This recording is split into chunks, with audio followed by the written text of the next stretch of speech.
जातिगत जनगणना नहीं होगा, जब तक आंकड़ा नहीं आएगा तब तक हम उन्हें हक अधिकार नीतिगत रूप से नहीं दे पाएंगे। हमारे माननीय राहुल गांधी जी ने भी इसको पूरा देश स्तर पर इस लड़ाई को लड़ रहे हैं। जनगणना कीजिए और उनका जो हक अधिकार जाति के संख्या के अनुपात में उन्हें उनका हक दीजिए। ओलावृष्टि हुआ बड़ा बड़ा 300-400 ग्राम का, कभी ठंड से लोग मरने लगते हैं, कभी कोरोना जैसे महामारी आने लगती है। तो नियंत्रण सिर्फ जंगल करता है, जीव जंतु सरीसृप भी जलते हैं। महुआ जो एक फूल है, उसको चुनने के लिए लोग पेड़ के नीचे जो पत्तियां और झाड़ियां होते हैं उसको जलाते हैं, साफ करते हैं, ताकि महू का जब फूल गिरेगा तो उसको हम चुनेंगे। तो ध्यान नहीं देने की वजह से वह आग पूरे जंगल को फैल जाता है। और हर साल शादी विवाह पर्व त्योहार नेक दस्तूर आते हैं, हर साल जंगल इस काम के लिए कटता है।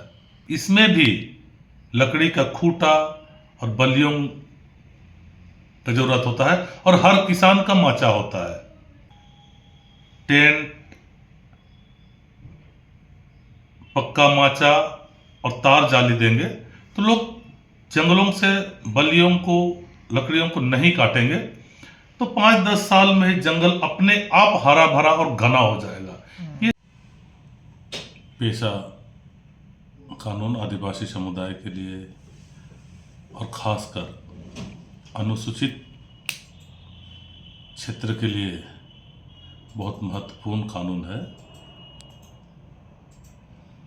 जिसमें अनुसूचित क्षेत्र में रहने वाले आदिवासी और उनके साथ रहने वाले समुदायों को प्राकृतिक संसाधनों पर अधिकार, स्वशासन का अधिकार और विकास के कामों में योजनाओं का चयन, उनका निगरानी करने का अधिकार प्राप्त है।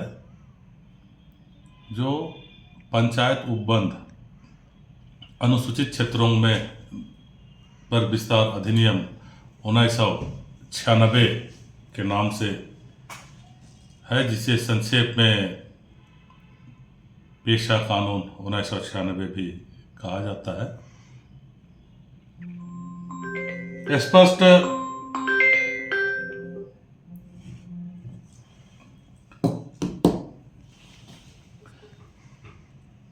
जब आप देखिएगा संविधान का आर्टिकल 243, संविधान का भाग 9 में जो पंचायती राज व्यवस्था के लिए, पंचायत के लिए जो कानून बना है, उस कानून, उस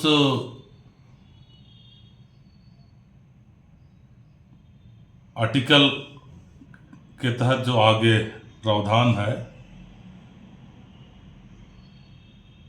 243 डा में एम में स्पष्ट तौर से कहा गया है कि ये जो पंचायतों के लिए जो उपबंध हैं, ये अनुसूचित क्षेत्र में लागू नहीं होंगे। अनुसूचित क्षेत्र के लिए 5वीं अनुसूची के तहत जो रूल बनेंगे वही लागू होंगे और वह पंचायत उपबंध अनुसूचित क्षेत्रों पर विस्तार अधिनियम 1996 है। तो इसका नियमावली बनाना है और आदिवासी समुदाय और उस क्षेत्र में रहने वाले अन्य समुदायों को जो इस एक्ट में जो प्रावधान अधिकार के रूप में है, वो नियमावली के द्वारा ही उन्हें दिया जाना है। जिस तरह से आईपीसी को कार्य रूप देने के लिए सीआरपीसी बना है, उसी प्रकार कानून का यह दो भाग होता है, एक एक्ट का भाग होता है और दूसरा उस एक्ट को धरातल पर उतारने के लिए नियमावली की आवश्यकता होती है। तो यही मांग यहाँ के आदिवासी समुदाय और मूलवासी समुदाय कर रहे हैं कि जब हमारे हक अधिकार के लिए, प्रशासन नियंत्रण के लिए जब कानून बना है तो उस कानून को धरातल पर उतारने के लिए नियमावली बनाइए, यही मुख्य मांग है। और माननीय उच्च न्यायालय ने भी इसके लिए ऑर्डर जारी किए हैं कि सरकार 2 माह के अंदर में बनाए। तो यही मामला है पेशा। जातिगत जनगणना को भी लेकर आप लोग क्या चाहेंगे कि हो राज्य में, जरूरी है? हमारा देश में एक परंपरा रही है, नीतिगत बात भी है कि जनसंख्या के अनुरूप उन समुदायों के लिए योजना बनता है जी, और फंड का प्रोविजन किया जाता है। जनसंख्या के अनुपात में ही आरक्षणें दी जाती हैं। तो इसलिए जातीय जनगणना का महत्व हमारे लोकतांत्रिक देश में, इसका महत्व बहुत ज़्यादा है। जब तक जातिगत जनगणना नहीं होगा, जब तक आंकड़ा नहीं आएगा, तब तक हम उन्हें हक अधिकार नीतिगत रूप से नहीं दे पाएंगे। इसीलिए हमारे माननीय राहुल गांधी जी ने भी इसको पूरा देश स्तर पर इस लड़ाई को लड़ रहे हैं कि आप जाति जनगणना कीजिए और उनका जो हक अधिकार, जाति के संख्या के अनुपात में उन्हें उनका हक दीजिए। यही मांग है इस जाति जनगणना का। जंगलों की सुरक्षा के लिए सदन में आपने आवाज उठाया, उसको लेकर क्या कुछ कहना चाहेंगे? जंगल का सुरक्षा बहुत एक महत्वपूर्ण मुद्दा है, क्योंकि पर्यावरण आए दिन तेजी से बिगड़ रहे हैं, जिसके कारण जलवायु परिवर्तन हो रहा है। और यह परिवर्तन धीरे धीरे मानव समुदाय को, जीव जंतुओं को के अनुकूल से बाहर होते जा रहा है। कभी बहुत ज़्यादा धूप हो जाएगा, गर्मी हो जाएगा, कभी अभी ओलावृष्टि हुआ बड़ा बड़ा 300-400 ग्राम का, कभी ठंड से लोग मरने लगते हैं, कभी कोरोना जैसे महामारी आने लगती है। तो ये सब पर्यावरण दूषित होने की वजह से है। और पर्यावरण को नियंत्रण सिर्फ जंगल करता है। और इस बार का सदन में आज माननीय हमारे वरिष्ठ लीडर हेमलाल मुर्मू जी ने जंगल जो जल रहा है किन्हीं किन्हीं कारणों से, और सिर्फ जंगल जलने से सिर्फ पेड़ पौधे नहीं जलते हैं, बल्कि जीव जंतु सरीसृप भी जलते हैं। तो जिससे इकोसिस्टम असंतुलित हो जाता है। इसी बात को आज वे लाए थे। मैंने भी उनको सहयोग करने का प्रयास किया कि इस सीजन में जो जंगल में आग लगती है, वह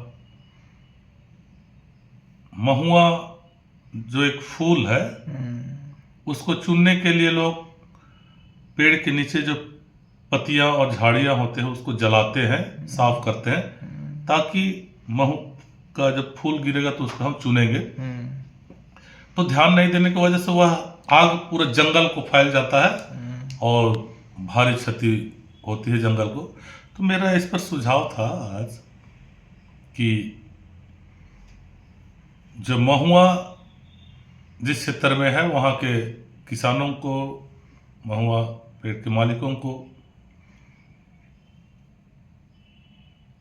नेट दिया जाए, ताकि नेट को पेड़ के नीचे लगाएं, चुनने में भी उन्हें जमा करने में सहूलियत होगा, और झाड़ी को, नीचे के झाड़ी को जलाने और साफ करने का आवश्यकता भी नहीं होगा। इससे जंगल बचेगा। और मैं इसी सदन में जंगल का सुरक्षा और जंगल का प्रबंधन, बेहतर प्रबंधन के लिए मेरा एक प्रस्ताव था। हमारे आदिवासी मूलवासी क्षेत्रों में शादी, विवाह, पर्व, त्योहार, नेक दस्तूर में लोग झमड़ा बनाते हैं पेड़ के पत्तियों का। जो बलियों का खूंटा होता है, बलियों का लट्ठा होता है, जिसके ऊपर डाली को रखा जाता है छाया के लिए, और यह नेक से जुड़ा है, परंपराओं से जुड़ा है। और हर साल शादी, विवाह, पर्व, त्योहार, नेक दस्तूर आते हैं। हर साल जंगल इस काम के लिए कटता है। मेरा सरकार से सुझाव था कि अगर हम जंगल को वाकई में बचाना चाहते हैं, तो आदिवासी और मूलवासी समुदाय जहां झमड़ा लोग बनाते हैं, वहां झमड़ा की जगह पर टेंट का व्यवस्था किया जाए, ताकि पेड़ कम कटे। सिर्फ नेक के लिए लोग छोटा सा जगह में लगाए तो जंगल कम कटेगा। ये एक प्रस्ताव था। और दूसरा प्रस्ताव, हमारे जंगल के इर्द गिर्द के गांव में किसान लोग अपने मवेशियों का चारा, जो धान का पुआल होता है, बरसात में तो घास चारा बहुत मिलता है, लेकिन गर्मी के समय में, खेती बाड़ी के सीजन में मवेशियों को चारा नहीं मिलता, तो लोग पुआल को लकड़ी का माचा बनाकर ऊंचा उठाकर पुआल को सुरक्षा के लिए रखा जाता है। इसमें भी लकड़ी का खूंटा और बलियों का जरूरत होता है, और हर किसान का माचा होता है। इसमें भी मेरा सुझाव था कि जंगल को बचाने के लिए क्यों ना हम किसानों को पक्का माचा बना के दें, जिससे कि जंगल कम कटेगा। एक और सुझाव था, जंगल क्षेत्रों में घर बारी जो बनाते हैं, उसमें भी लकड़ी का, बल्ली का घेरा बनाते हैं जानवरों से सुरक्षा के लिए। उसमें भी अगर तार का हम जाली देंगे, ये 3 चीज के लिए अगर हम लोगों को टेंट,